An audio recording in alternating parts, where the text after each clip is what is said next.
அற்புதமான இயக்குனர் என்னை தமிழ் ஃபீல்டுக்கு, நான் கன்னடத்தில் நடிச்சுக்கிட்டு இருந்தவன், தமிழ் ஃபீல்டுக்கு கொண்டாந்து அறிமுகப்படுத்திய என்னுடைய குருநாதர் மறைந்த கேவி சாருக்கு பிறகு மீண்டும் எனக்கு ஒரு வாழ்க்கையை கொடுத்த என்னுடைய அன்பு சகோதரர் மிஸ்கிந்த் அவர்களே.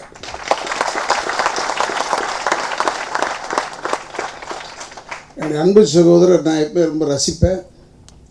மிளகாய்ன்ற ஒரு படம் பார்த்துட்டு யாரா இந்த ஆள் இவ்வளோ உயரமாக இருக்காங்க, இப்படி நல்லா நடிக்கிறானப்பா, ஏன்னா கண்ணெல்லாம் நல்ல பெருசாக இருக்குப்பா, நல்லா நடிக்கிறான்ப்பா, தமிழ் பையன் வேறேன்னு சொன்னாங்க.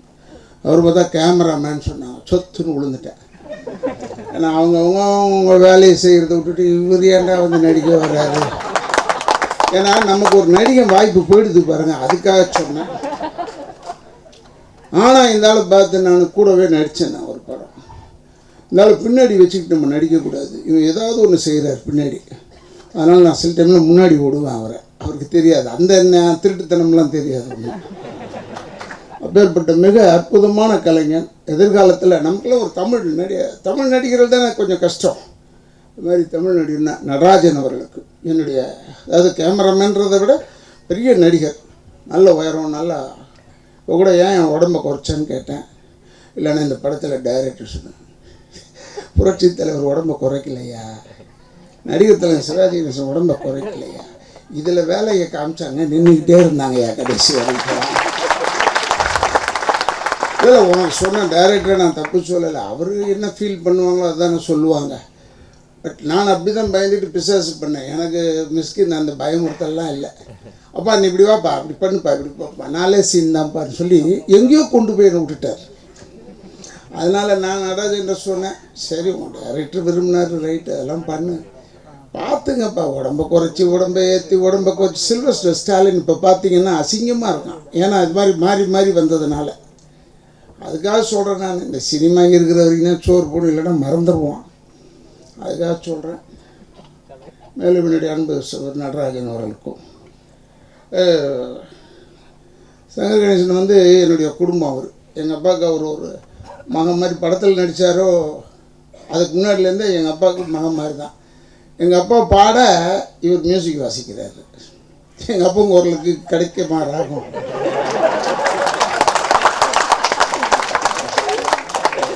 இப்போ கூட இவ்வளோ முடியலை வச்சுட்டு வந்திருக்காரு இசையமைப்பாளர். இவ்வளோ பயந்து ஓடிடுவார் எங்கள் அப்பா குரலை கேட்டு, இந்தாளுக்கு எப்படிங்க போடுறது பாட்டுன்னு. இப்போ சங்கர் கணேசன் கூப்பிட்டு டயமான வாசிடுறான்னு சொல்லிட்டார் அந்த படத்தில். பஞ்சபூதம் இல்லை, பஞ்சபூதம் தானே, அதில் ஒன்னாருமே நீ என்ன ஆரம்பிச்சார். இவர் எந்த இதில் போகிறது, ஸ்கேலில் போகிறது, எந்த ஸ்கேலில் வரல. இவர் வந்து அப்பா இல்லைப்பா நீங்கள் வந்து கொஞ்சம் நீ அதுக்கு ஏற்ற மாதிரி பண்ணுற பட சொல்லிட்டு போயிட்டார். அந்த புலி தோலை அரைக்கி சைத்து இப்படி நிறுத்துவார் அவர். இவருக்கு முடியல, அதனால் இசையமைப்பாளரே தண்ணி கட்டினவர். அந்த மாதிரி ஒரு இசையமைப்பாளர் அண்ணன் சங்கர் கணேசன். இன்றைக்கி அதே இளமையாக, அதே உடம்பு வாகு. அது என்ன டெய்லி போய் ஆல்ட்ரு பண்ணிக்கிறாரோ சட்டையோன்னு தெரியல எனக்கு. உதவும் மாட்டுறாரு, இறங்கவும் மாட்டுறாரு. இப்படி இருக்கக்கூடியவர். அதே மாதிரி என்னுடைய சகோதரர் அறிவழகன். ஒரு படம் நடித்தேன். ஒரு படம் நடித்தாலும் அற்புதமான படம், ஒரு போலீஸ் ஆஃபீஸர் நடித்தேன். அதுலேயும் ஒரு பெரிய குடும்பத்தை சேர்ந்த அருள்நிதியோட நான் நடித்தேன். அதுக்கு ஒரு பெரிய வாய்ப்பு வந்து அறிவழகன் தான் தந்தார். வேறு இப்போ பக்கத்தில் இருக்கிறவங்களை பற்றி சொல்ல தேவையில்லை. அவங்க சொன்னாங்க, இப்போ சினிமா ஃபங்க்ஷனுக்கெலாம் வரீங்களான்னு கேட்டேன். இல்லை நம்ம ஏதோ ஃபங்க்ஷன் பண்ணால் வாங்கலான்னு சொன்னேன். ஏன்னா ஒரு கலை குடும்பம் இல்லையா, கலைஞரின் குடும்பம் என்பது வேறு, கலை குடும்பம் இது. அதனால் சொல்கிறேன். நான் அந்த அரசியல் பேச வரல. நான் ஒன்று என்ன ஏதோ ஒம்பு மாட்டி விட்டுறதுக்கு ஏதோ அரசியல் பேசுகிற ஒம்புல கிடையாது அதல்ல. ஏன்னா ஒரு உதயநிதி ஸ்டாலினோட போய் நான் நடித்த மனிதன் படத்தில் உதயநிதி ஸ்டாலின் கூட பேட்டிலாம் கொடுத்தா கொஞ்சம் பயந்தாங்க. இருந்தா நீ எங்கேயா ஏன் பயப்படுற, என்ன இந்த பக்கம் பிரகாஷ் ராஜ், இந்த பக்கம் ராதாரவி, அவன் என்ன பெரிய பண்ணியா, அவன் ஒரு நடிகன் அவ்வளோதான், சம்பளம் வாங்கிட்டு நடிக்கிறான், அதோட நினச்சிக்க மனசில். நீ ஒரு வக்கீல், நீ அண்ட் ஒரு சாதாரணமான வக்கீல், நீ நடித்தது தான் கரெக்ட் அந்த படத்தில் அப்படின்னு சொல்லி செஞ்சால். அந்த மாதிரி அந்த குடும்பத்தை சேர்ந்து வந்திருக்காங்க திருமதி உதயநிதி ஸ்டாலின் அவர்கள். அவங்க இவ்வளோ தூரம் பேசுவாங்க நான் எதிர்பார்க்கல. அவங்க ஏன்னா அறிவாளிகள், அவங்களுக்கெல்லாம் சொல்லவே தேவையில்லை. நம்மளை மாதிரி முட்டை பயிலுகள் இல்லை, அவங்க கொஞ்சம் அறிவோட நல்லா, ஏன்னா சர்வீசஸ் அதிலெல்லாம் இருக்கிறவங்க. இப்போ தான் எனக்கு தெரியும் அவங்க ரொம்ப சர்வீசஸில் இருக்காங்க. ஏன்னா நானும் என் லயன்ஸ் கிளப்புக்கு கூப்பிடணுன்னு நினைக்கிறேன் அவங்கள. அதுக்காக சொல்லி அதே மாதிரி இப்போ என் மாப்பிள்ள இருக்காப்புல, அவனை சின்ன வயசுலேருந்து தெரியும். ஒரு 3-4 வயசுலேருந்து தெரியும் மேடம் அவனை. சுரேஷ் அவன் இப்போ ஒரு நடிகன் ஆகிட்டார். அவன் என்ன நெஞ்சில் தள்ளி போய் தள்ளுறான், அவன் படத்தில் மருந்து படத்தில் அப்படி நெஞ்சு பிடிச்சி தள்ளுறான், நிற்கிறான். அப்படி பார்த்தேன் நான் பார்த்து வளர்ந்த நம்ம மண் வாசனை நல்லா தெரிஞ்ச பையன். மூஞ்சி பார்த்தீங்கனாலே நான் சொன்னேன் அவங்ககிட்ட, நீ பெரிய ஆக்டராக வருவடா, நீ பெரிய ஆக்டராக வருவேன். ஏன்னா இன்றைக்கி நடிகர்கள் தேவைங்க, தமிழ் நடிகர்கள் தேவை. அதுக்காக சொல்கிறேன் நான். இப்போ நான் தமிழ் நடிகர்னு ஒன்று, அதாவது தெலுங்காரன். நான் ஏன்டா சொல்கிறேன்னா, இந்த தமிழ் புரிஞ்சவன், தமிழ் மொழிக்குன்னே வாழ்கிறவன் வேணும்டா, அதுக்காக சொல்கிறேன். தமிழ் வெறியோடு இருக்கிறவனுக்கு தானடா பீச்சில் மரியாதை கொடுத்தாங்க.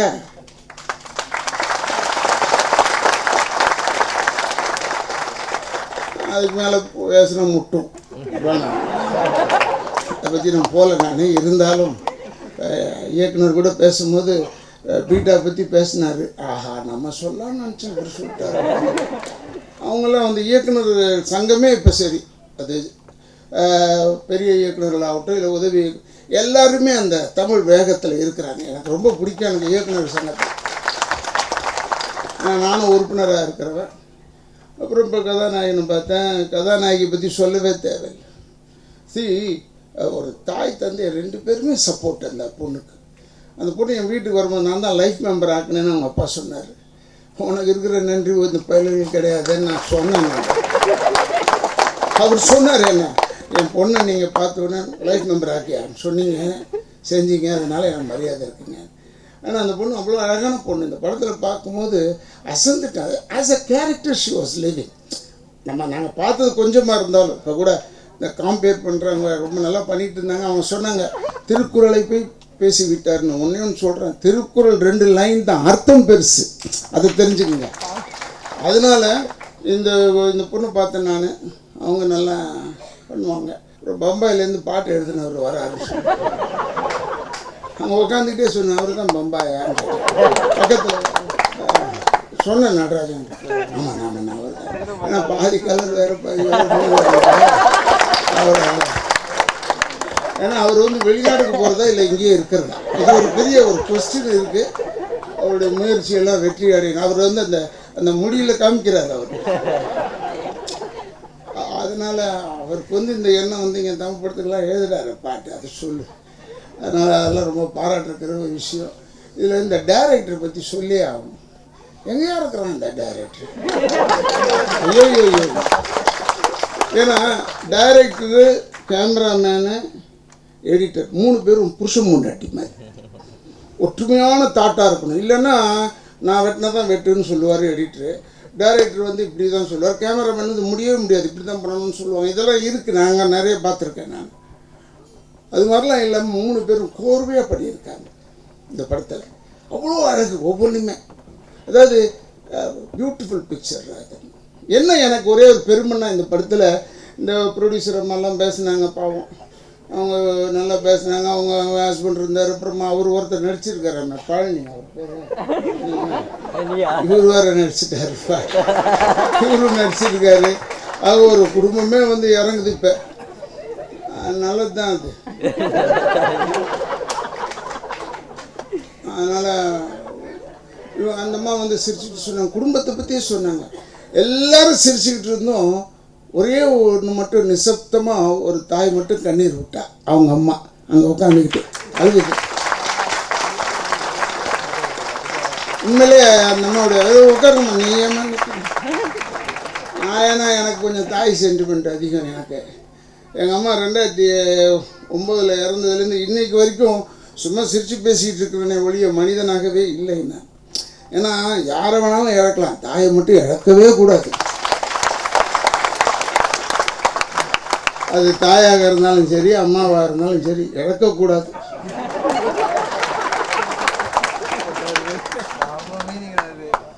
அப்படி எல்லாம் பண்ணார் டைரக்டர். உண்மையிலே அதாவது அந்த அம்மா அங்கேருந்து அப்படியே அழுகுறாங்க. இதுதான் ஒரு இது வெற்றி. இந்த படம் வந்து வெற்றி தான், அதை பற்றி சந்தேகமே கிடையாது. எல்லாருமே நீங்கள் வெற்றின்னு ஒன்று ஏதோ பணம் வர்றதை மட்டும் நினைக்கிறோம் அல்ல, ஒவ்வொருத்தரும் பேசணும், அதுவே வெற்றி நமக்கு. புரியுதா உங்களுக்கு? அதுக்காக சொல்கிறேன் நான், ஒவ்வொருத்தரும் பேசணும் இந்த படத்தை பற்றி. நிசப்தம்னு பேரை வச்சுட்டு எல்லாரையும் பேச வச்சுட்டீங்க நீங்கள் அப்படின்னு ஒரு பேர் கிடைக்கணும். அதனால் இந்த சந்தோஷமாக சிரிச்சிட்டு இருந்தீங்க. சங்கர் கணேசன் கூட சொன்னார், இப்படி வா நெல், சரி இப்படிலாம் கை தட்டலன்னு சொன்னார். சிரிச்சிட்டு இருந்தாங்க. இந்த படம் ரிலீஸ் ஆகி இன்னும் ஓஹோன்னு இவங்க சிரிச்சுக்கிட்டு இருக்கணும், அதுதான் என்னுடைய வாழ்த்து. இன்னும் நல்லா சிரிக்கணும்.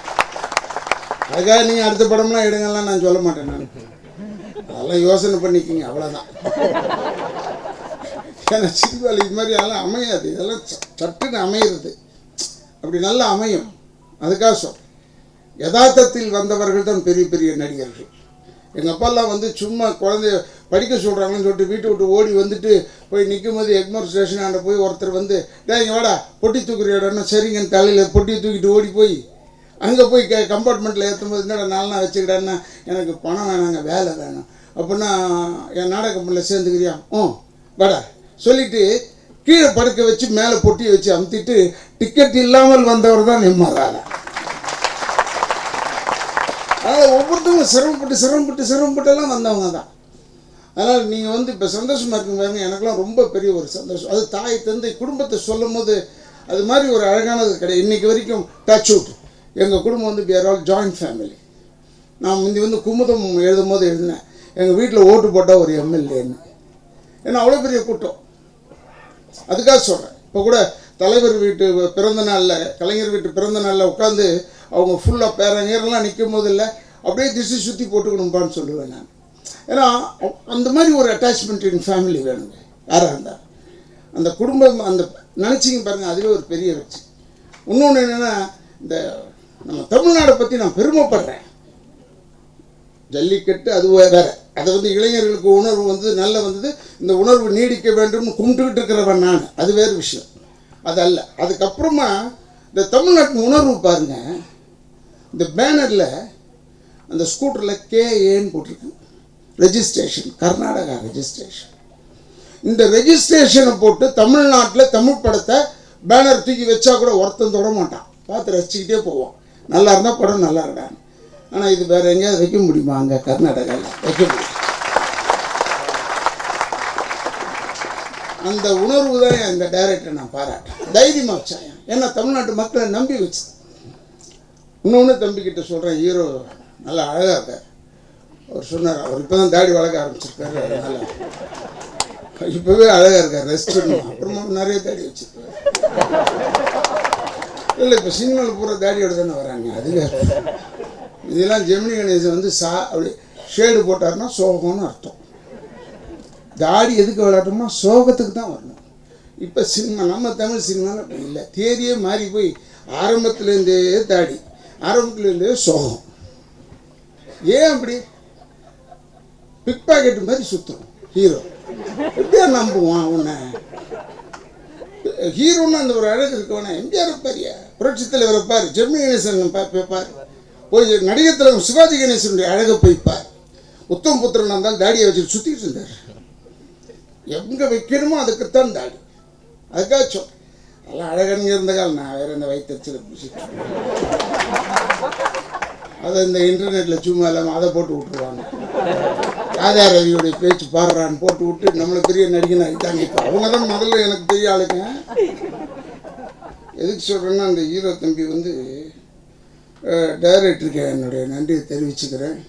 வாழ்நாள் பூரா மறக்க மாட்டேன். தம்பி, இந்த மேடையில் மட்டும் சொல்லக்கூடாது. அதை இந்த படம் ஓடி ஒன்று அப்புறமா புக் பண்ணுறாங்க பாரு நிறைய பேர். அப்போ புக் பண்ணும்போது இதே வார்த்தையை நீ சொல்லணும் இந்த டைரக்டர் வச்சு.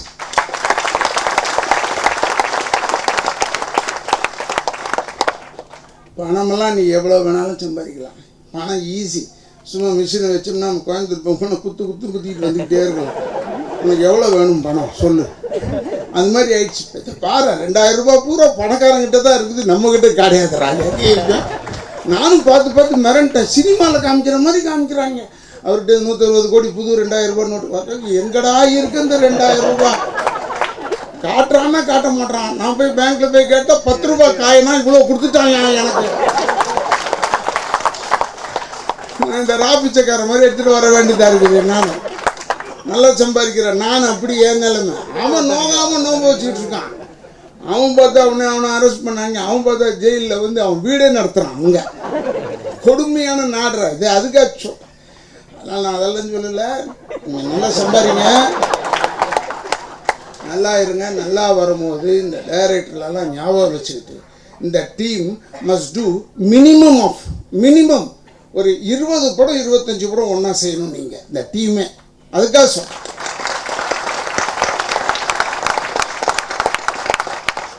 ஏன்னா என் வாழ்க்கையில் நான் கற்றுக்கிட்ட பாடத்தை தான் சொன்னேன்.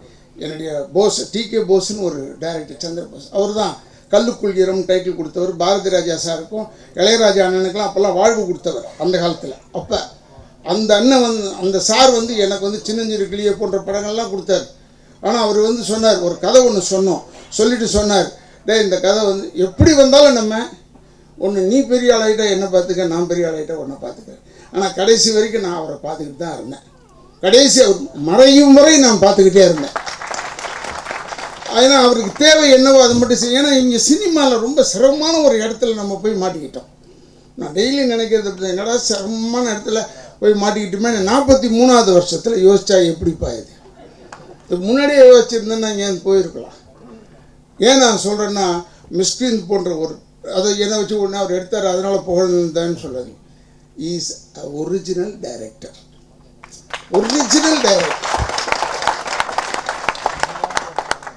அவர் வச்ச ஷார்ட்ஸ் நான் பல டைரக்ட் பண்ணுவேன். நான் கிட்டத்தட்ட ஒரு 310 படத்துக்கு மேலே நடிச்சிட்டேன். அதிலெல்லாம் இருந்தால் கூட இந்த மாதிரி ஒரு டைரக்டர், ஒரு புது ஆங்கிள் டைரக்டர், கேமராவை உட்கார வைக்க மாட்டான். ஒரு இடத்துல ஸ்டாட்டிக்ன்றதே கிடையாது. ஸ்டாண்ட் இல்லாத கேமரா தான் இவருக்கு வேணும். அப்படியே ஓடிக்கிட்டே இருக்குது கேமரா, ஆனால் நடிச்சுக்கிட்டே இருந்தோம் நாங்கள். அது பெரிய ஆச்சரியமான விஷயம். பேர்பட்ட டைரக்டருக்கெல்லாம் பெரிய பெரிய படம் வரணும், அதுக்காக சொல்கிறேன். இதில் ஒரு பெரிய உண்மை இருந்துச்சு. இதில் ஒரு திரைப்படம் எப்படி எடுக்கப்படுதுன்றதை நிஜமாக பார்த்தோம். ஆக்சுவலாக கிட்டத்தட்ட இது எல்லா படங்களுக்கும் நடக்க போகிறதில்ல. ஒரு பெரிய ஹீரோவை வைத்தோ இல்லை பெரிய இயக்குநர்கள் வைத்தோ பெரிய கேஸ்டோட வச்சு பார்க்கல. இந்த மாதிரி ஒரு உணர்வு ரீதியான ஒரு உண்மையான ஒரு விஷயத்தை நம்ம பார்க்க முடியாது. ரொம்ப இன்னசென்ஸாக, ரொம்ப டு த கோர் இன்னசென்ட்டாக இருந்துச்சு. ஆக்சுவலாக I was so very mood actually. அப்புறம் நான் ஒரு 2 நாளைக்கு முந்தி அந்த இயக்குனரும் அவங்க தங்கச்சியும் ஆஃபீஸ்க்கு வரும்போது லிஸ்ட்டு சொன்னாங்க, எத்தனை பேர் வந்தாங்கன்னு சொன்னால் அந்த லிஸ்ட்டில் யாருமே வரல. ஆனால் என்னென்னா அதை விட மிக சிறப்பான மனிதர்கள் இங்கே இருக்கிறாங்க. ரொம்ப சந்தோஷம். ஆக்சுவலாக ராதாரவி சார், நட்டி, அறிவழகன், என் தங்கை எல்லாமே இருக்கிறாங்க ஆக்சுவலாக. So I'm very proud. நான் என்னுடைய குடும்ப படமாகத்தான் இதை பார்க்கிறேன். ஏன்னா இது ஏதோ ஒரு வகையில் இவங்க 2 பேரும் பவாவுடைய சொந்தக்காரங்க. பவா என்னுடைய உடன்பிறவா ஒரு சகோதரன். அவர் கூப்பிட்டு இந்த ஃபங்க்ஷனுக்கு போங்கன்னு சொன்னார். நிசப்தம் ரொம்ப ஒரு பொய்ட்டிக்கான ஒரு டைட்டில். ஆக்சுவலி இந்த படத்தில் என்ன பேச வருது அப்படின்னு தெரியல. ஏன்னா ஒரு சினிமா ஃபங்க்ஷனில் நம்மளுக்கு பெரிய ஃபுட்டேஜ் பார்க்க போகிறல, ஒரு பாட்டு பார்ப்போம் அல்லது ஒரு சின்ன ஒரு டீசர் மாதிரி ஒன்று பார்ப்போம். அதை பார்த்து நம்ம புரிஞ்சிக்க முடியாது.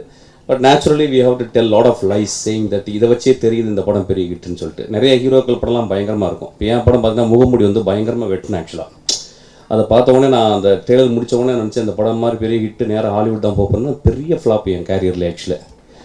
ஸோ ஒரு ட்ரைலரை பார்த்து நம்ம எதுவுமே புரிஞ்சிக்க முடியாது. பட் இருந்தாலும் அந்த ட்ரைலரை பார்க்கும்போது ஒரே ஒரு விஷயம் தெரிஞ்சுன்னா ரொம்ப சிம்பிளாக இருந்துச்சு. பர்டிகுலர் சினிமாட்டோகிராஃபி அவங்க அப்ரோச் பண்ண அந்த பர்டிகுலர் இந்த லாஸ்ட் ஷாட், அந்த focus to the out of focus, அந்த இறைவன் மேலேருந்து அதுக்கப்புறம் திரும்பி அந்த கதாநாயகன் மேலே ரொம்ப பியூட்டிஃபுல்லாக இருந்துச்சு. நிறைய ஷார்ட்ஸு பொய்ட்டிக்கலாக இருந்துச்சு. அப்புறம் இந்த பெண்ணாக நடித்த இந்த பெண்ணுடைய ரொம்ப சட்டலான சில மூமெண்ட்ஸ் அதில் இருந்துச்சு. நான் அதை குறைன்னு சொல்ல மாட்டேன், அது நிறைன்னு தான் நினைக்கிறேன். ஆக்சுவலாக எனக்கு நிறைய ஹீரோயினுக்கு சொல்லிக் கொடுத்தா புரியவே புரியாது. பாதி பேருக்கு தமிழ் தெரியாது. நீங்கள் என்ன சொல்லிக் கொடுத்தாலும் தமிழ் தெரியாது. இப்போ நான் ஒரு பொண்ணை நடிக்க வச்சுருக்கேன் ஒரு படத்தில், அது ஒன்றுமே தெரியாது. ஆக்சுவலாக தமிழ் தெரியாதவங்கள ஒன்றுமே தெரியாது. ஆக்சுவலி அப்போ நான் க்ளீனாக புரிஞ்சுக்கிட்டேன். ஆக்சுவலாக எப்படின்னா இப்போ நம்ம ட்ரெயினில் போகும்போது ஒன்றுமே இல்லாத ஒரு எடுத்து வாயை ஊதணுன்னா பெருசாக வீங்கும். நம்ம கரெக்டாக ஊதணும் ஆக்சுவலாக. அந்த மாதிரி தான் சில நேரம். But she is an extraordinary talented. ஏன்னா வாழ்க்கையை அவங்க நீங்கள் அவங்க தகப்பனுக்கும் அவங்களுக்கும் நம்ம சம்பாஷணையை பார்க்கும்போது எல்லாருமே அழுதுட்டோம் ஆக்சுவலாக. எல்லாருக்கும் ஆம்பளைங்கெல்லாம் கண்ணு முன்னாடி கொஞ்சம் பளிங்கு காட்டி போடுறதுனால நம்ம அழுக வரல. நிச்சயமாக இட்ஸ் வெரி மூவிங் மூமெண்ட். இந்த படத்தினுடைய ஆரம்பம் இங்கேயே ஆரம்பிச்சிருச்சு ஆக்சுவலாக. ஒரு படம் எடுக்கிறது எவ்வளோ கஷ்டம் அப்படின்றது வந்து எல்லா ஃபங்க்ஷன்லையும் சொல்லிக்கிட்டே இருக்கும் ஆக்சுவலாக. இதை நீங்கள் இப்போ நீங்கள் கண்ணால் பார்த்தீங்க ஆக்சுவலாக இந்த குழந்தைங்கள. எனக்கு என்னென்னா ஒரே ஒரு பெரிய வருத்தம், இங்கே இருக்க எல்லாருமே நல்லா இருக்கணும், நல்லா வரணும்னு மட்டுமே பேசிக்கிருக்காங்க. பட் நானும் ஒன்று சொல்வேன், நீங்கள் முதல் அடியை எடுத்து வைத்து விட்டீர்கள், நீங்கள் திரும்பியே பார்க்கக்கூடாது, அடுத்தடி போய்கிட்டு தான் இருக்கணும். நீங்கள் அடுத்த படம் பண்ண போகிறோன்னு முடிவு பண்ணிக்கணும். அது படம் ஓடுதான் ஓடி, அதை பற்றி கவலை இல்லை. நான் ஓனாயாட்டுக்குட்டி எடுத்துகிட்டு 3.5 வருஷம் வந்து அதாவது 3.5 கோடி ரூபாய் லாஸ் ஆன நம்பருக்கு கிட்டத்தட்ட ஒரு 40 நாள் வெளியே வரவே முடியல ஆக்சுவலாக. ஆனால் அதுக்காக நான் வந்து கைவிடலை ஆக்சுவலாக. அதுக்கப்புறம் நான் வந்து போராடினேன். பாலான்னு ஒரு கலைஞர் என்னை கூப்பிட்டு பிசாஸ்னு ஒரு படம் பண்ணான். அந்த படம் திரும்பி நான் எந்திரிச்சிருந்தேன். ஸோ வந்து நீங்கள் கலங்கவே கூடாது. என்னுடைய மிகச்சிறந்த படங்கள் என்னுடைய ஓடாத படங்கள் தான். நந்தலாலாவும் ஓனாய மாட்டுக்குட்டி. ஸோ படம் எடுக்க வர்றவங்க ரொம்ப தெளிவாக இருக்கும். இது வந்து நீங்கள் வந்து ஒரு 100 ரூபா அப்படி வச்சா ஒரு 400 ரூபா எடுக்கிறது மாதிரி நினச்சக்கூடாது. அது வந்து சூதாட்டத்துலாம் நடக்கும். இப்போ அது படம் எடுத்தல் வந்து டைட் ரோப் வாக்கிங் தான். நீங்கள் கீழே விழுந்தீங்கன்னா மரணம் தான். ஆனால் இந்த மரணத்தில் நிறைய பேர் கை பிடிக்கிறதுக்கு ஆள் இருப்பாங்க ஆக்சுவலாக. அந்த மாதிரி உங்களுக்கு எல்லாருமே பிடிக்கிறதுக்கு ஆள் இருக்காங்க, இவ்வளோ நண்பர்கள் இருக்காங்க. ஸோ இதில் வெற்றியை மட்டும் இலக்காக வைத்து நீங்கள் போகக்கூடாது. Because it's a warning. நீங்கள் வந்திருப்பது வந்து சாதாரண காடு இல்லை. சினிமா வந்து பயங்கரமான மோசமான காடு. பல காண்டாமிருகங்களும் பல பிசாசுகளும் ஒழிஞ்சிருக்கும். நீங்கள் நடக்கவே முடியாது. பாதை பயங்கரமாக தெரியும், வெளிச்சம்லாம் இருக்கும். உள்ளே இழுத்து விட்டு போனீங்கன்னா எல்லாமே புதகுழி தான். ஸோ ரொம்ப கேர்ஃபுல்லாக இருக்கணும். இந்த இடத்துல நீங்கள் மனசை ரொம்ப திடப்படுத்திக்கணும். இந்த மனிதன் கிட்டத்தட்ட ஒரு 5 வருஷம் 6 வருஷம் கஷ்டப்பட்டு இருக்காரு. எனக்கு தெரியும் அவரை. ஒரு இயேசு கிறிஸ்து போல தான் இருக்கிறார். கரெக்டாக அந்த எனக்கு தெரிஞ்சு நான் ரொம்ப நேரம் யோசிச்சு இந்த இயக்குனரை பற்றி எப்படி பேசலானும் போது நான் வந்து அவர் ரொம்ப வாட்ச் பண்ணிகிட்டே இருந்தேன். பார்க்கும்போது ஒரு கருப்பு இயேசு மாதிரி தான் இருந்தார். ஆனால் அதை பெண் சொல்லிடுச்சு. அந்த பெண் ஏன்னா அவள் பேசாமல் இருக்கிறதுனால தான் அந்த அப்சர்வேஷன் அவருக்கு பண்ண முடிஞ்சது. ஆக்சுவலாக வந்து அவர் கருப்பு இயேசு தான். அந்த ஒரு 4 வருஷம் 5 வருஷம் அவர் சொன்னார். அவர் விஷயங்கள்லாம் சொன்னார். நான் போயிட்டு பெங்களூரில் போய் நான் வந்து என்னால் காசு இல்லை சார், நான் போயிட்டு ஒரு ஒரு ஒரு ஒரு இடத்துல ஷூட் பண்ணேன். அங்கே போயிட்டு அங்கே ஒரு அம்மாட்ட போய் நான் சொன்னேன், உங்களுடைய இடம் வந்து எனக்கு வேணும், ஒரு 10 நாள் ஷூட் பண்ணோம். அவங்க ஒன்றுமே புரியல. உடனே அவங்க கதை சொன்னாராம். கதை சொன்ன உடனே அந்த அம்மா சரி நீங்கள் 14 நாள் ஷூட் பண்ணிங்கன்னு ஃப்ரீயாக கொடுத்தாங்க. அதுக்கப்புறம் ஒரு போலீஸ் ஸ்டேஷனில் போய் ஷூட் பண்ணுங்கிறதுக்காக அது எங்கே போயிருக்காரு. போலீஸ் ஸ்டேஷனில் ஷூட் பண்ணுறதுக்கு எங்கே வேணால் ப்ரொடக்ஷன் மேனேஜர்ட்டு போவாங்க. அவங்க வழக்கம் போல் ஏதாவது ஒரு செட் இருக்கும், ரொம்ப கேவலமான. அதாவது தமிழ்நாட்டில் கிட்டத்தட்ட ஒரு 2000 ஷூட்டிங்லாம் அந்த போலீஸ் ஸ்டேஷன்லாம் இருக்கும் செட்டு போட்டு. அந்த மாதிரி அந்த போருக்கு இந்த மனிதருக்கு, இந்த மிகச்சிறந்த நியாயமான ஒரு இயக்குனருக்கு பிடிக்கல. நேராக எங்கே போலீஸ் ஸ்டேஷனில் பிடிக்கணும்னா அவர் பாருங்கள் ஒரு படி மேலே போய் நேராக போலீஸ் கமிஷனரை போய் மீட் பண்ணியிருக்காரு. போலீஸ் கமிஷனர் போய் அவருக்கு ஒன்றும் புரியல. சம்மந்தமாக போலீஸ் கமிஷனர் வந்து என்னப்பா இருக்கு. இல்லை சார் எனக்கு ஒரு போலீஸ் ஸ்டேஷன் வேணும் சார். போலீஸ் ஸ்டேஷன்ப்பா நீ ஏதாவது தப்பு பண்ணால் அரெஸ்ட் பண்ணி உள்ளே வைப்போம், நீ எதுக்கு போலீஸ் ஸ்டேஷன் கேட்குற அப்படின்னு. இல்லை சார் ஒரு கதை சொல்கிறேன் சார், அந்த போலீஸ் கமிஷனர்கிட்ட கதை சொன்னேன். அவன் என்ன பண்ணியிருக்கான், ஒரு போலீஸ் ஸ்டேஷனை ஃப்ரீயாக கொடுத்துருக்கான் ஷூட்டிங்க்கு. ஒரு கலைஞன் எப்படி வேலை செய்கிறாங்க. இங்கேயே வெற்றி ஆரம்பிச்சிருச்சு. இங்கேயே வெற்றி. இது ஆக்சுவலாக ஒன்று தெரிஞ்சுங்க, கலைஞன் ஆகிட்டா தோல்வியே கிடையாது, வெறும் வெற்றி தான். அவன் புதகுழி போகிற வரைக்கும் வெற்றி தான். அவன் ஒரே ஒரு நாள் தான் கீழே இறங்குவான், புதகுழிக்குள்ள மட்டும்தான் இறக்குவான். ஸோ வந்து இது ரொம்ப ஒரு நான் ரொம்ப சந்தோஷப்படுறேன். இங்கே வந்து எல்லாம் பேசுகிறவங்க எல்லாருமே எப்பயுமே சினிமா ஃபங்க்ஷனில் ஒரு பொய் இருந்துக்கிட்டே இருக்கும். ஒரு கொஞ்சம் பொய் இருக்கும். உள்ளே பேசிட்டு இந்த பக்கம் சிரிப்பாங்க, பெரிய மயிராட்டம் பேசுகிறான்னு சொல்லுவாங்க. அது எல்லாம் போயிட்டே இருக்கும். ஆனால் இந்த ஃபங்க்ஷனில் மட்டும் பார்த்தீங்கன்னா எல்லோரும் மனதும் அப்படியே இலகி போய் ஒரு திருச்சபையில் இருக்கும் ஒரு மெழுகை போல எல்லாரும் பேசியிருந்தாங்க. ஐ திங்க் திஸ் பியூட்டிஃபுல்லான ஒரு ஈவினிங் நினைக்கிறேன். ஆக்சுவலாக வந்து நீங்கள் வீட்டில் போய் யோசிச்சு பாருங்கள், இந்த மாதிரி ஈவினிங் கிடைக்கவே கிடைக்காது. உண்மை இருக்கும் இடத்தில் மட்டும்தான் இந்த மாதிரி ஒரு தருணம் கிடைக்கும். நான் ப்ரெஸ்ஸுக்கு ரொம்ப கேட்டுக்கிறது, என் படத்தை கூட ஜாஸ்தி எழுதாதீங்க, இந்த படத்தை ஜாஸ்தியாக நல்லதாக எழுதுங்க, இந்த படத்தை பற்றி நல்லா இருக்குன்னு எழுதுங்க. இந்த மாதிரி படம் தான் ஓடணும். நாங்களாம் ஓடி வந்துட்டோம், காலை தான் ஓடிஞ்சு போய் உட்காந்துருக்கோம். ஆக்சுவலாக ஏதாவது ஒரு காலங்களில் கட்டையை வச்சு போயிடுவோம். ஆக்சுவலாக அது இந்த படத்துக்கு தான் நம்ம ரொம்ப தர்மமாக எழுதணும். அதுவும் இது அதாவது இன்றைக்கி இருக்க இளைஞர்கள் நினச்சா என்ன வேணால் பண்ண முடியுன்றது நம்ம திரும்பி பார்த்துக்கிட்டே இருக்கோம். இந்த படங்களை நம்ம வந்து அப்படியே ஒரு குழந்தை போல் நம்ம மடியில் வச்சு தாளாட்டுறோம். ஒரு படம் 2.5 வருஷம் அவங்க கஷ்டப்பட்டுருக்காங்க. காசு நிறைய செலவு பண்ணியிருக்காங்க அந்த படத்துக்கு. சின்ன படம் சொல்லியிருக்காங்க, நிறைய படம் அதாவது ரொம்ப நாள் பண்ணதுனால அதோடைய ப்ராசஸில் வந்து நிறைய செலவாயிருக்கு. ஆக்சுவலாக அப்புறம் நண்பர்கள்லாம் வந்து போட்டிருக்காங்க. உங்கள் நண்பர்களே நான் ரொம்ப தெளிவாக சொல்கிறது வந்து, நீங்கள் வந்து சாதாரண ப்ரொடியூசர்ஸ் கிடையாது. நீங்கள் மிகச்சிறந்த ப்ரொடியூசர். எப்படின்னா நீங்கள் கலையை காப்பாற்ற வந்த ஒரு 4 பேர் நண்பர்களை சேர்ந்து நீங்கள் படம் போட்டிருக்கீங்க. ஸோ உங்களுக்கு நான் நினைக்காதீங்க பெரிய ஒரு 2-3 சாக்கில் வந்து நீங்கள் பணத்தை அள்ளிட்டு போகிறதா நினைக்காதீங்க. நீங்கள் போட்டது வந்து ஒரு திருச்சபையில் போட்டிருக்கிறீர்கள். அது அந்த மனிதனை எந்திரித்து நிற்க வச்சிருச்சு, அந்த டைரக்டர் நிற்க வச்சிருச்சு. அது போதும். இந்த படம் நிச்சயமாக நல்ல படமாக இருக்கும். அதை பத்திரிகையாளர்கள் எல்லாமே எழுதிடுவாங்க. ஏன்னா எல்லா பத்திரிகைகளும் சினிமா முழுக்க தெரிந்த மனிதர். இந்த உட்காந்துருக்காங்க அந்த ஒரு ஆள் சினிமா பற்றி முழுக்க தெரியும். சினிமா நியாயம் தர்மம் உங்களுக்கு தெரியும், எல்லா பத்திரிகைகளும் தெரியும். ஸோ ஒரு நியாயமான படமாக இருந்தால் அவங்க தலைமையில் வச்சு தூக்கிட்டு போயிடுவாங்க. என் படத்தை எல்லா படங்களும் நியாயமான படங்கள்லாம் அவங்க தலைமையில் தூக்கி வச்சு கொண்டாடிருக்காங்க. இந்த படத்தையும் கொண்டாடுவாங்க. அதில் வந்து ஒரு துளியோடு சந்தேகப்படுறாங்க. உங்கள் டைரக்டரை நிக்காட்டி வச்சிருவாங்க. அவன் நின்றுட்டான்னா அதுக்கப்புறம் வந்து திரும்பி அடுத்த படங்கள் வரும். ஒரு 5-6 படங்களில் நீங்கள் போட்ட காசு சம்பாதிக்காட்டினா என்னங்க, பரவாயில்லைங்க, பரவாயில்ல.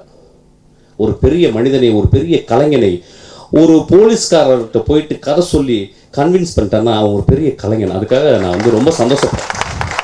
நானும் எவ்வளோ பேட்ட கதை சொல்லியிருக்கேன். ஒரு சித்திரம் பேசிக்கு வந்து 2000 பேட்ட கதை சொல்லியிருக்கேன். ரோட்டில் போகிறோம்னா கதை சொல்லியிருக்கேன். தம் பார்த்தோம் காமெடி எதாப்பில் நான் என்னன்னுப்பா நான் ஒரு கதை சொல்கிறேன். வேறு வழி இல்லாமல் 2.5 மணி நேரம் கதை சொல்லியிருக்கேன். அப்புறம் ஒரு பஸ்ஸில் ஏறினேன் 5 ரூபா எடுத்துக்கிட்டு. பஸ்ஸில் ஏறினா வானகரத்தில் ஏறினா வந்து அவர் கண்டக்டர் வாங்கி 2 போயிடுச்சு. இன்னும் 5 ரூபா கிழிஞ்சு போன கீழே இறங்கினாரு. கீழே இறங்கின உடனே என்ன பண்ணேன், ஒரு கடன் கேட்குறக்காக வந்தேன். நம்ம வானகரத்துலேருந்து மயிலாப்பூருக்கு நான் 4.5 மணி நேரம் நடந்தேன். ரோடுக்கு கதை சொல்லிட்டே போனேன். சித்திரம் பேசி ஓப்பன் பண்ணா அப்படி ரோடு மட்டும் தான் கேட்டுச்சு. ஸோ ஒரு கலைஞனுடைய பயணம் எனக்கு தெரியும். அந்த கலைஞனுடைய பயணம் ஆரம்பிச்சிருச்சு. அந்த ஆரம்பிச்சதுக்கு ரொம்ப காரணம் இந்த மனிதர்கள். இந்த 4 பேரை நான் கையெடுத்து கும்பிட்றேன். ஆக்சுவலாக நல்லா இருக்கணும். இங்கே எல்லோரும் வந்து ரொம்ப நல்லா பேசுனாங்க. நான் வந்து என்ன பண்ணேன், கொஞ்சம் லேட்டாக வந்தேன்னா எனக்கு ரொம்ப பிடிச்சிச்சு இந்த ஃபங்க்ஷன். ஆக்சுவலி நான் சொன்னேன் நிசப்தம் கீழே சைலன்ஸுன்ற ஒரு வார்த்தை போடுங்க. அந்த சைலன்ஸுன்ற வார்த்தையை வந்து மார்க்கெட் பண்ணுங்கள். சைலன்ஸுன்ற வார்த்தை. ஏன்னா நிசப்தம் வந்து இன்னும் கொஞ்சம் ஒரு வட சொல்லாவும் இன்னும் கொஞ்சம் வீரியமாக இருந்திருக்கலாம். என்கிட்ட வந்திருக்கலாமே நீங்கள் ஒரு 2 மாதத்துக்கு முந்தைய நான் ஒரு 2 சீன் ஏதாவது நடிச்சு கொடுத்துருப்பேன், நான் ஏதாவது ஒரு பாட்டு பாடி கொடுத்துருப்பேன்னு கேட்டேன் ஆக்சுவலாக. பட் இந்த குழந்தைகள் வரல. ஆக்சுவலாக அவ்வளோ கான்ஃபிடென்ட் வந்திருக்காங்க. I think it's best. Actually we have to appreciate. So இந்த படத்துக்கு ஏதாவது பண்ணணும்னு நினச்சேன். இன்னும் நல்ல சாங்கெல்லாம் வந்து எனக்கு அந்த சத்தத்தை பற்றி மௌனத்தை பற்றியும் ஒரு கவிதை வந்து என்னுடைய ஆசான் திரு SVR அனுப்பினார். பேப்லோனருடைய கவிதை. அந்த கவிதையை நான் தமிழில் மொழிபெயர்த்தேன். எனக்கு சாங்கலாம் அதனால தான் 1 மணி நேரம் லேட் ஆயிடுச்சு. அந்த கவிதையை படித்து நான் விடைபெற்றுக் கொள்கிறேன். I am dedicating this translation to நிசப்தம். அமைதி காத்தல். நாம் எல்லோரும் சேர்ந்து 10 எண்ணுவோம். இந்த பூமியின் மேல் ஒரு முறையாவது அமைதியாக இருப்போம். மொழிகளை கைவிடுவோம். எல்லா மொழிகளையும் கைவிடுவோம். ஒரு முடி அசைவை கூட நிறுத்தி வைப்போம். இது மிகச்சிறந்த தருணம். வேகம் இல்லாத, இயந்திரங்கள் இல்லாத இந்த புதிய அனுபவத்தில் நாம் எல்லோரும் இணைவோம். மீனவர்கள் கடலுக்கு போகாமல் மீன்களுக்கு உயிர்தானம் அளிக்கட்டும். உப்பியெடுக்கும் மனிதன் தன் விரல்களில் உள்ள காயங்களை பார்க்காமல் இருக்கட்டும். விசைவாயு போர்கள், நெருப்பு போர்கள், எண்ணெய் போர்கள், எண்ணெய் போர்கள், பசுமை போர்கள் செய்யும் போராளிகள் தங்கள் ஆயுதங்களை ஒரு மூலையில் சாய்த்து வைத்துவிட்டு எதிரிகளோடு ஒரு நிழலில் அமைதியாக அமரட்டும். நண்பர்களே, நான் உங்களிடம் கேட்கும் இந்த செயலை செயல் மரணம் என புரிந்து கொள்ள வேண்டாம். வாழ்க்கை செயலுக்கும் செயல் இன்மைக்கும் நடுவில் இளைப்பாறுகிறது. ஒரே ஒரு முறையாவது நாம் எல்லோரும் ஒரே மனப்பாங்கில் இருந்தால் ஒருவேளை இந்த உலகின் சோகம் நிறுத்தப்படலாம். ஒருவேளை நம்மை நாமே புரிந்து கொள்ளலாம். ஒருவேளை நம்மை நாமே கொல்லாமலும் இருக்கலாம்.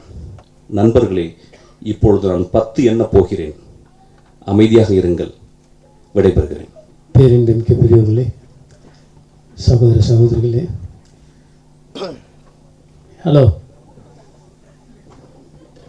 ஏன் நான் பேச பிடிக்கலையா? அப்புறம் நான் உட்காருங்க. என்ன மேட்ரு ஒன்றுக்கு இருக்க போறீங்களா? சரி, போயிட்டு வாங்க.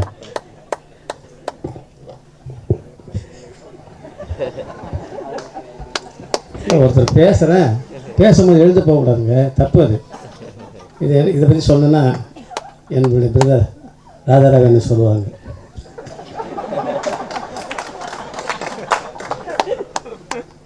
நீங்கள் எல்லாருக்கும் நீங்கள்லாம் கொஞ்சம் சிரிக்கணுன்றதுக்காக சொல்லிட்டேன், அப்புறம் தான் மன்னிச்சிங்க. ஒரு நல்ல படத்துக்கு என்ன அடிச்சிருக்காங்க என் நண்பு சகோதரர் 2 பேர் ரெட்டையர்கள் மாதிரி. நிசப்தன்ற படம் வந்து எல்லோரும் நல்லா பேசுனாங்க. நான் ரொம்ப பெருமைப்படுறதுன்னா பெரிய பெரிய ஜாம்பவான் வந்து உட்காந்து இந்த படத்தை வாழ்த்த வந்திருக்கிறது. முதல் வெற்றியே அந்த படத்துக்கு இவங்க தான். எல்லாம் நல்ல வெற்றி படங்கள் தந்த அமைதியான டைரக்டருங்க. உங்களுக்கு ராதாரவியனை பற்றி தெரியும், அப்படியே ஆக்ட் பண்ணுவார். அவங்கெல்லாம் வந்து வாழ்த்துறாங்கன்னா அப்போ இந்த படத்துடைய வேல்யூ எவ்வளோ இருக்குன்றது எனக்கு நல்லா தெரியுது. இந்த படம் கண்டிப்பாக வெற்றி பெறணும்னு தெரியுது. ஏன்னா அவ்வளோ நல்லா பண்ணியிருக்காங்க. படம் பார்க்கல, பட் பேசினவங்களாம் சொல்கிறாங்க, நடித்தவங்களாம் சொல்கிறாங்க இந்த படத்தை பற்றி எவ்வளோ அருமையாக சொல்கிறாங்க. அந்த சின்ன பிள்ளையும் அவ்வளோ அருமையாக ஆக்ட் பண்ணியிருக்குன்னு சொல்கிறாங்க. அந்த படத்தில் இந்த வாய்ப்பு கிடைச்சி நான் ரொம்ப சந்தோஷப்படுறேன். பட் எனக்கு என்னென்னா, அவர் என் மாப்பிள்ளை சொன்ன மாதிரி நல்ல ஒரு ப்ரொடியூசர் அம்மா, அவரோட வீட்டுக்காரு, அவங்க மாமனார் மாமியார், அப்பா அம்மா அண்ணன் தம்பி, இப்படி ஒரு ப்ரொடியூசருக்கு நான் பார்த்ததே இல்லை இவ்வளோ வருஷம் சர்வீஸில். நல்லது ஒரு குடும்பம் பல்கலைக்கழகம்னு சொல்லுவாங்க. அப்படி இவங்க இந்த சின்ன குடும்பம், மாமனார் மாமியார் அப்பா அம்மா அண்ணன் தம்பி எல்லாம் சேர்ந்து ஒரு 500-600 குடும்பத்தை பிழைக்க வச்சுருக்காங்க இந்த ஒரு படத்தில். இப்போ நம்ம என்ன பண்ணணும், இப்படிப்பட்ட நல்ல குடும்பம் அடிக்கடி படம் எடுத்தால் தான் நிறைய குடும்பம் புழைச்சினே இருக்குன்றதுக்காக நீங்கள் எல்லோரும் இந்த படத்தில் வெற்றி பெற நீங்கள் ப்ளஸ் பண்ணணும், அவங்கள வாழ்த்தணும், கடவுள்கிட்டையும் வேண்டிக்கணும் இந்த படம் நல்லா போகணும்னு சொல்லி. உங்ககிட்ட தான் இருக்குது இந்த படம் வெற்றி பெறதெல்லாம். நீங்கள் மனப்பூர்வமாக இந்த குடும்பத்தை, இந்த குடும்பத்தில் இந்த படம் எடுத்த குடும்பத்தை, அந்த அம்மா ப்ரொடியூசர் அம்மா எங்கே இருக்காங்க, அந்த அம்மா விடுவாங்க முன்னாடி இல்லைங்க, உங்கள் ஆத்துக்காரங்க 2 பேர் சென்ட்ரல் இல்லைங்க. அப்போ தான் வீடியோ அங்கே போய் சென்ட்ரல் இல்லைங்க, அங்கே போய் இல்லைங்க சென்ட்ரல் இல்லைங்க, மடி சென்ட்ரல் போதுமா. இப்போ இவங்களை ப்ளஸ் பண்ணுங்கள் நல்லா கை தட்டி. நீங்கள் தட்டுற கைத்தட்டலாம் அவங்க மாமனாருக்கு, அவங்க மாமியாருக்கு, அவங்க அப்பாவுக்கு, அவங்க அம்மாவுக்கு, அண்ணன் தம்பி எல்லாருக்குமே. இப்படி ஒரு சிரிச்ச முகத்தோடு படம் எடுக்க பற்றி இன்றைக்கி தான் பார்க்குறேன். படம் முடிஞ்சால் ஐயோ இவ்வளோ படம் போயிடுச்சு, இவ்வளோ பணம் அப்படி ஆயிடுச்சு, என் பணம் வருமா, என் பணம் வரும் அப்படின்னு நினைக்கிறவங்க தான் நான் பார்த்துருக்கேன். படம் முடிஞ்சு பணம் வந்தால் வரட்டும், எவ்வளோ குடும்பத்தை நம்ம பிழைக்க வச்சுருக்கோம் அப்படி ஹாப்பியாக ஒரு புன்னகையோடு இருக்கிற புன்னகை மன்னி. எனக்கு இவங்க அண்ணி. அதனால் இந்த படத்தில் ஆக்ட் பண்ணவங்க, தொழில்நுட்ப கலைஞர் எல்லாருமே வெற்றி பெற்று சீரும் சிறப்போடும் பேரும் புகழோடும் நிறைய சுபிட்சமாக செல்லும் செழிக்க வாழணும்னு வாழ்த்து விடைபெறுகிறேன். நன்றி, வணக்கம். கதை ஒரு அளவுக்கு தெரியும், சொன்னாங்க அவங்க ட்ரெய்லர் ரிலீஸ் அப்போ. So without revealing the story, I think this is a very very sensitive issue. And நிறைய பேர் இதை பற்றி பேசுகிறதுக்கு ரொம்ப தயங்குவாங்க, ஸோ அது பேசாமையே விட்டுருவாங்க. பட் என்னோட இது என்னென்னா, இதை பற்றி பேசுகிறனால will be protecting a children, which is most important. So பேசாமல் இருக்கிறனால அது மேலும் மேலும் நிறையா ஒரு இக்னோரன்ஸ், ஒரு பிரச்சனைகள் ஜாஸ்தியாக தான் ஆகிட்டு போகுது. ஸோ இதை பற்றி பேசி ஆகணும், எல்லாருக்கிட்டையும் பேசி ஆகணும். நம்ம சில்ட்ரனுக்கு ஸ்பெஷலி இதை எஜுகேட் பண்ணியே ஆகணும். ஸோ தட் நாளைக்கு அவங்களுக்கு எதாவது ப்ராப்ளம், இந்த மாதிரி ப்ராப்ளம் வரும்போது நம்மக்கிட்டேயும் சொல்கிற நிலைமை அவங்களுக்கு உருவாக்கணும். ஸோ இந்த மெசேஜ் வந்து இந்த படம் மூலமாக வைட் ரீச் இருக்கணுன்ட்டு நான் வேண்டிக்கிறேன். So thank you very much. இந்த டயஸில் இவங்க எல்லாரோடையும் இருக்கிறதுல very proud. Thank you very much.